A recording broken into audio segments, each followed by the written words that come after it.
In today's video, I'm going to give you a strategy that you can use to learn 10 words every day so you'll be able to expand your vocabulary and speak English more confidently and fluently. Now, 10 words every day is about 300 words every month. But how many words do you actually need to know to become fluent in a language? Well, it entirely depends on your level. If you're at the A1 or the beginner level, you need about 500 to 1,000 words. To be considered A2 or elementary, you need 1,000 to 2,000 words in your vocabulary. At B1, you need 2,000 to 3,500. At B2, 3,500 to 5,000. And at the C1 level, 5,000 to 8,000. Now, you are truly fluent in a language once you reach the C2 level. And at that level, you need about 8,000 to 16,000 words, or even more. But it's not just about learning new words, because you can have a huge passive vocabulary. You can understand people when they speak, but that doesn't mean you're going to be able to speak yourself. It's not just about how many words you know, it's about how many words you know how to use and how many words you actually do use on a regular basis. So if you have at least 20 to 30 minutes every single day, I'm going to teach you a strategy you can use to learn at least 10 new words, which is a very reasonable goal. If you learn 10 new words every day, that's 300 words a month, and over a whole year, that's about 3,600, which is enough to go from B1 to C1. Let's talk about step one. This is what I call the input phase, and it's best if you do it in the morning. First of all, you need to choose 10 words from real English input. Now, what is input? Input is what you listen to. It's what you consume. It's what you read. That's input. It's not a random list of words that you picked out at random in the dictionary. For example, when you're watching a YouTube video, there might be new words in the video. When you're listening to a podcast, you can follow along with the transcript and you might come across new words there. Or if you're reading the news or you're reading a book, you will inevitably find words that you didn't know. I want you to pick at least 10 words every single day and make sure these are words that you'd actually use in your real life. Don't pick random words that you have no connection to or that you'd never use. Now, I recommend your phone, especially the Notes app. This is honestly the simplest thing to do. You can just keep all these words in your Notes app. There are also tools like Quizlet or Notion that you can try as well, which will help you organize these words. Or if you prefer to do things the old school way, of course, you can take a pen and paper and record things in a notebook. Now, once you've done that, I want you to create a table. You need the word. You need an example sentence, and that can be the example sentence from the source, for example, the podcast or the movie or the TV show. You can also add the translation of that word, and I do recommend using the site Reverso Context. If you've ever heard of Reverso Context, it's an amazing resource that you can use to translate a word and to find the real translation. Obviously, you can also use a dictionary. And lastly, you can also include an image or an emotion that you would associate with that word. For example, maybe you learn a word that reminds you of something. It makes you feel a certain emotion. You can also write down that emotion because we are designed as humans to remember emotions and to remember how we felt. Connecting words with emotions is a very powerful strategy which will help you memorize them. Now, let's talk about step two, the activation phase. Look, if you can't use a word, you don't actually know it. That's my philosophy and that's what I believe, because what's the point in learning vocabulary if you can't use it? Step two is designed to help you activate those words that are lying dormant in your brain. Go through the list of words, speak each word out loud in a new sentence. So you actually have to create a new sentence.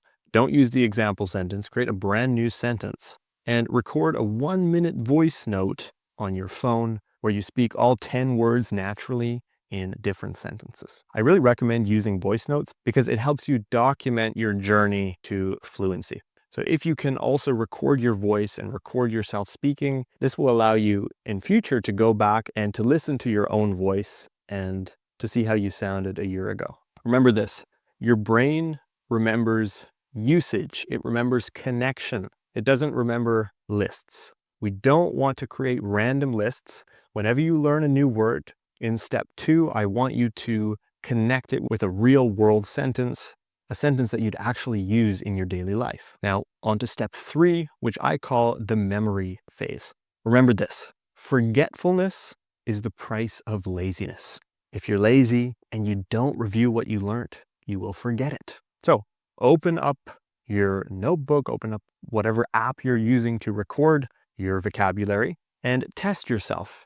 Hide the translation, cover it up, and try to recall the meaning of the word. Write 2 or 3 sentences combining today's words and also yesterday's words, so you can consolidate what you learned yesterday as well. Whenever you learn a new word, you need to say it out loud. Not only will this help your pronunciation, it will also help you memorize, because we're more likely to remember a word that we say out loud. So talk to yourself, look in front of the mirror, speak out loud. Now, once a week, and I recommend doing this on Sunday, you can do what I call the Sunday reset, which is essentially a 20-minute review every single week. I want you to review all 70 words you've written down or you've recorded that week. Create a story or paragraph using at least 50 of them. Record it, write it down. You can use your notes app, you can use Notion, you can use any application or even a physical notebook. And what you'll notice is that some words begin to stick. You won't remember everything, but you will remember some of the words. And some of the words will feel more natural, they'll begin to stick, and you'll find that you can actually recall them, you can actually remember them. This is exactly what we want. I don't expect you to remember everything you learn. You will forget some words, but as long as you are learning as many as possible, as long as some of them begin to stick, that's how you know you're on the right track. Now, this brings me to my next point, and it's called the golden rule, the 80-20 exposure rule. I want you to spend 20% of your time actually learning new words and 80% of your time exposing yourself to real English, to videos, to books, and to podcasts. Every new word should appear in something you read or watch again within a week.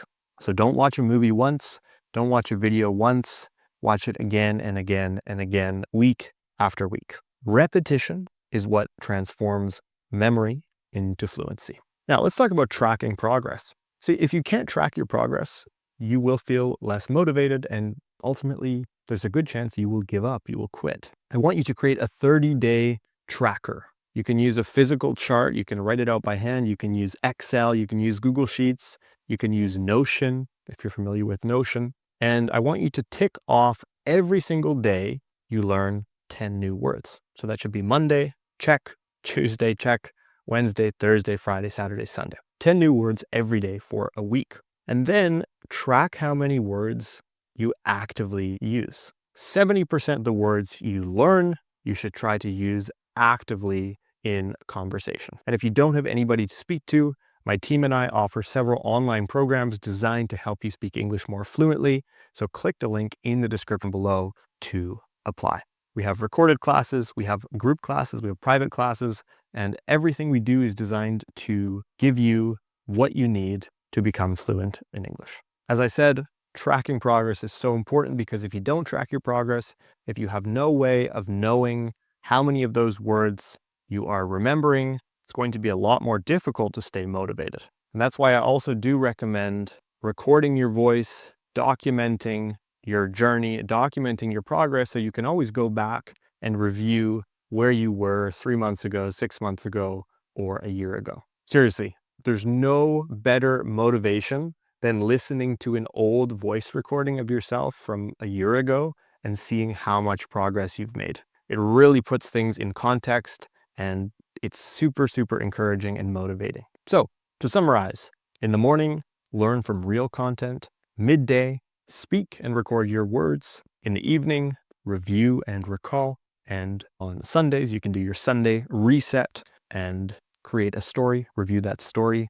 And of course, don't forget to track your progress and expose yourself to real English. 20 to 30 minutes a day, 10 new words a day, 300 new words a month, and in 12 months, you'll go from B1 to C1. I hope you found this video helpful. Make sure to leave a like, subscribe to English at the Ready here on YouTube if you'd like to study English and improve your fluency. As always, you can also click the link in the description below to apply to study with us. We have several amazing programs which have helped thousands of students over the last couple of years improve their confidence, their speaking, and their fluency. Most of our students are professionals. They're learning English for fun. They're learning English for personal development, and they're super motivated. So if that's you, then I'm very confident we can help you out. But make sure to submit an application below so we can better understand your situation. I hope you have a great week, and I'll see you in the next lesson.